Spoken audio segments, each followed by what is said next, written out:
زمونږ د تبلیغیان رونم د جوړ مریضان شوي دي. زما تبلیغیان دا غریبانان ساده او مخلص خلق دی، خو دې ته د جوړ بیماری ولګوله دی بدعتیانو. نو هغې څه وایي یاره چې مونږ خو بریلیانو بس هم مونځ کوو ځان له بیا اعاده وکړو، یاره چې مونږ خو د اهل بدعو جلسو ته ځو ځکه چې بس مونږ سره ګش کې شاملیږي. نه، ته خو په ګش کې ډیره مقصدي خبره کوې چې الله نه کیږي او مخلوق نه نه کیږي. نو تبا انتهایی د قرآن پابند دی. دا خو د منافق صفت و چې ایمان والو سرم کینی منافقانو سرم کینی. د تبلیغی او د داعی دپاره اول صفت دا دی چې دی به د قرآن او د حدیث دشمنانو له ځان ساتي. یو دوايي ده او یو فرایض دی. دا اعمال چې کې دا دوايي ده خو فرایض هم دی. ولا ترکنوا الی الذین ظلموا، د ظالمانو رکن او ملګری به نه جوړېږي. چې دعای قنوت کې مونږ وایو ارمس ختن ونخلعو، خلع جدای ته وایي که نه، ښځه چې خاوند سره خلع وکړي بیا د هغه په مخ لګي مخې نه نه راځي. ونخلعو مونږ خلع کوو، مکمل جدا کیږو. ونترکو پرېږدو من یفجرک، هغه څوک ای ربه چې ستا نافرماني کوي په شرک او بدعت سره.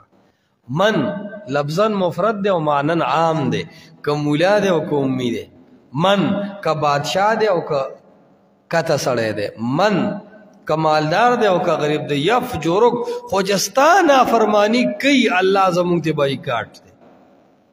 ولا ترکنوا الى الذین ظلموا، دا ظالم رکن ما جوڑے گا.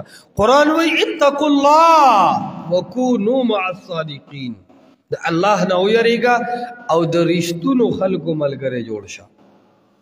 قرآن وی فلا تقعد بعد الذکرى مع القوم الظالمین، چې د چا ظلم او شرک او بدعت د معلوم شي هغې سره بیا ناسته پاسته مه کوه، هغې سره بیا کینا او باسه ما، بس د هغې نه مکمل براعت مکمل بایکاټ. انکم اذا مثلهم، تاسو به بیا مکمل د دې په حکم کې راشه. چا سره چې کینې او پاسې بس تم دکه شي. من تشبه بقوم فهو منهم، المرء مع من احب.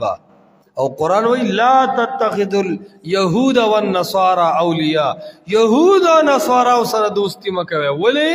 دا ستاسو د عقیدې خلاف دی. نو تبلیغی جماعت دا مکمل د دې ظلم او ناروا عمل دی چې دی د اهل بدع سره ملګرتیا کوي او د قرآن او د حدیث د صحیح عالمانو په مقابله کې کوي. دا ظلم دی که نه دی؟ دا مکمل ظلم دی. په کار دا ده چې د دعوت د دوایې سره سره فرایض هم وکړي شي. د حق کلکه ملګرتیا، د قرآن او د سنت کلکه ملګرتیا، او کوم مولان چې قرآن او سنت ته رکاوټ دي د هغې نه مکمل براعت او بایکاټ.